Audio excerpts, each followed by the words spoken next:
Nonprofits rely on the generosity of people to fund their mission. The IRS reports that most people give from their cash, even though their wealth is held in non-cash assets.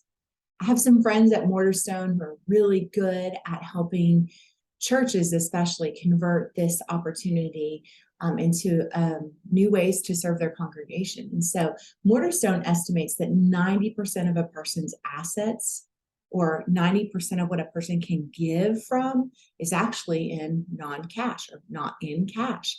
So as a nonprofit, you can absolutely enhance the opportunities for your givers by being set up to receive donations of these non-cash assets. In my experience, one of the most common non-cash asset is actually just an investment, whether it's a stocks, bonds, or mutual funds.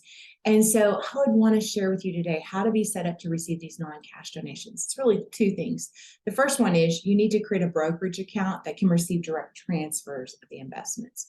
See, the tax benefits are happen when the stock, the investment, is directly transferred to the nonprofit as compared to the individual selling it and giving the cash. There's a tax advantage for them to directly transfer the asset. The second thing that you're going to need is a gift acceptance policy. Yeah, you might not have one of those. So let me break it down. Number one, the element of let me cover the elements of that policy. Number one, you need to define what types of non-cash assets you'll accept. Sometimes people want to donate things that come with liabilities or obligations, and you want to define up front if there are any of those that you just will not accept. And you want to define that you will accept direct transfers of stock in our example today. The second is you want to indicate that there's a review process that will be taken by the organization to determine if the asset can be accepted. And again, here it kind of allows you to address that if there's liabilities or conditions on the gift, it can be reviewed by a designated group of people or maybe a committee or even the board before being accepted.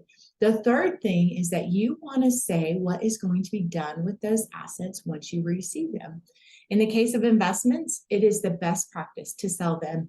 I would say within 7 to 10 business days is what you'd want to write in your policy.